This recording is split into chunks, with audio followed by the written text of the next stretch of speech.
So you've just reached the second C, and now you're confused by the overwhelming amount of things to do. Well, worry no more, because in this video I'll be giving you the complete second C leveling guide, which quests to do, which ones to avoid, and the fastest way to level up. This is part 2 of my Blox Fruits leveling guide series. Now, without wasting any more time, let's get started. Before we even start grinding, let's talk about your build. In the first C, light fruit is one of the best for grinding. Fast, efficient, and easy to use. In the second C though, it's still good, but not the best anymore. Here, fruits like Kitsune, Gas, and especially Buddha take the spotlight. Out of all of them, Buddha stands out as the best for grinding, especially when paired with a strong sword or fighting style. It's also one of the easiest high-value fruits to get through trading, so your main goal should be to get Buddha as soon as possible. If you're using fruits like Flame, Sand, or Blade, it's better to switch to Ice or Light in the second C, because those fruits just don't keep up anymore.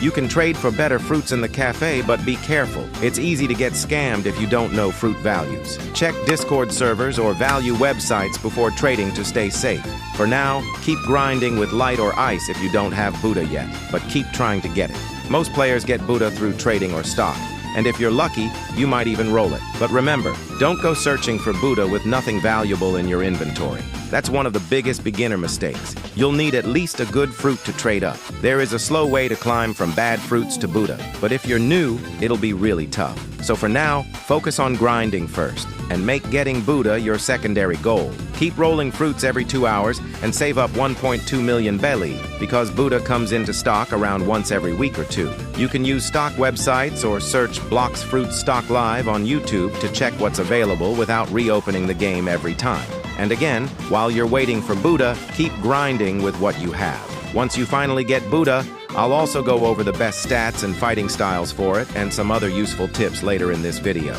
Now that your build is sorted, let's talk about how to start leveling in the second C. When you first arrive, there are 2 ways to continue leveling. The first is the normal route, doing the Raiders quest. But here's the thing, it's pretty slow. To level up faster, you can actually go back to the first C and farm the Galley Pirate quest in Fountain City until level 725. That method is much quicker early on.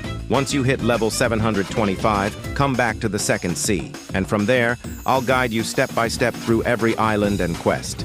After reaching level 725, start grinding the Mercenary quest until level 775. We're going to be skipping most bosses in the second C, and here's why. First, most of them are too far from their quest givers, which wastes a lot of time. Second, they don't give that much more XP compared to normal quests. And lastly, even if you server hop, you'll find that they're usually not there anyway. Now, after level 775, start grinding the Swan pirates all the way up to level 875. It might get a bit boring after a while, so if you want a small change, you can try fighting the Jeremy boss once you reach around level 850. But honestly, it's not recommended. The Swan pirates are much better since they're close together, respawn quickly, and give consistent XP without the hassle of waiting for a boss to spawn. Next, move on to the Green Zone Island and start farming the Marine Lieutenants until level 950. They're a little slow, but the other quests at this level are even slower, so this is still your best option. Once you hit level 950, head over to the Graveyard Island and farm the zombies until level 1000. This part should be pretty easy, since the zombies are close together and respawn very quickly. After reaching level 1000, head over to Snow Mountain and start farming the Snow Troopers until level 1100. These guys are also close together and easy to farm, so this part shouldn't be much of a hassle. After reaching level 1100, things start to change, because now you've unlocked the ability to host raids. You can technically join raids before this level, but you can't host them yourself. And let's be honest, it's pretty hard to find someone willing to host and carry you through a raid unless you pay them with a fruit, which always carries the risk of being scammed, unless you're playing with friends. But now that you can host raids on your own, you can start gathering players who also want to raid and host for them, letting both of you benefit from it. This becomes especially useful if you're using any awakenable fruits, like Light, Ice, Magma, or Buddha. At this stage, if you manage to awaken Magma, even just the Z move and F move, you'll have an extremely powerful fruit for grinding. In fact, I recommend switching to Magma if you can, since it becomes stronger than Ice or Light once awakened. You can also awaken Light or Ice if you prefer sticking with them, but remember, You can host raids now, not solo them yet. You'll still need help from other players to finish. If you're using Buddha, this is also the point where you'll want to start awakening it. But keep in mind, the Buddha raid is one of the hardest in the game, and you definitely can't solo it yet. After level 1100, head to Hot and Cold and start farming the lab subordinates until level 1150. After that, you have two options. You can either farm the Smoke Admiral boss, since he's close to the quest giver and gives decent XP, or you can just stick with lab subordinates until around level 1175 for a smoother grind.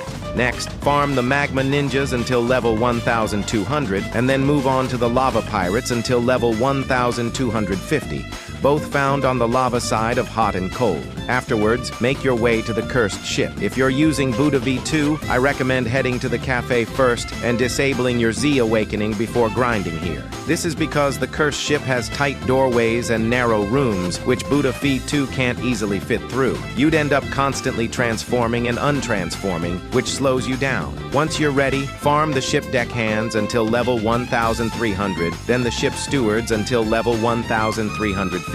After leaving this island, don't forget to re-enable your Buddha awakening for the next areas. Now move on to the Ice Castle. Farm the Arctic Warriors until level 1375, then switch to the Snow Lurkers until level 1425. The Awakened Ice Admiral boss is optional here. Finally, make your way to the last island of the Second Sea, Skull Island. Here, farm the Sea Soldiers until level 1450, then finish off your grind with the Water Fighters until level 1500. And just like that, congratulations, you've completed the Second Sea. But before we wrap things up, let's go over some Buddha build recommendations and a few extra tips that'll make your Second Sea experience even smoother. First, let's talk about Buddha. If this video was made a couple of months ago, I would have 100% recommended using Sharkman Karate for grinding in both the second and even the third sea. But after its rework, while the moves got the glow up they deserved, the M1s were ruined. And as we all know, when grinding with Buddha, M1s matter the most. That's why it's better to go with Water Kung Fu, since its M1s are still solid. If you really want to use a V2 fighting style, then go for Death Step. But for most players at this stage, Water Kung Fu is the best and most practical choice. If you're looking for a sword, Rengoku, Gravity Blade, and Dragon Trident are all boss drops and work very well with Buddha. Now let's move on to some important tips. Firstly, it is always recommended to get your race to V2 and V3.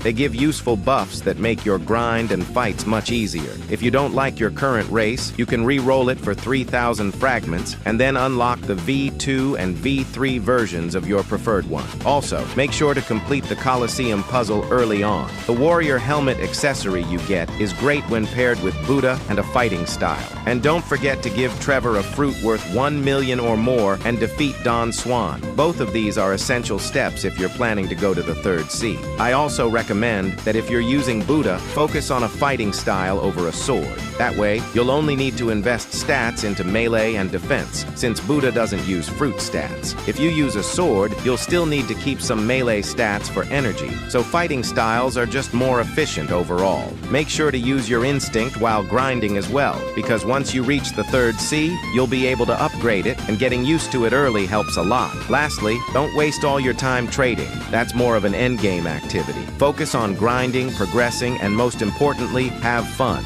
And that's pretty much everything you need to know before entering the third sea. If this guide helped you out, make sure to like the video, subscribe for more Blox Fruits tips, and comment down below if you have any questions. I'll try to answer as many as I can. This has been Ghost Ant, signing out.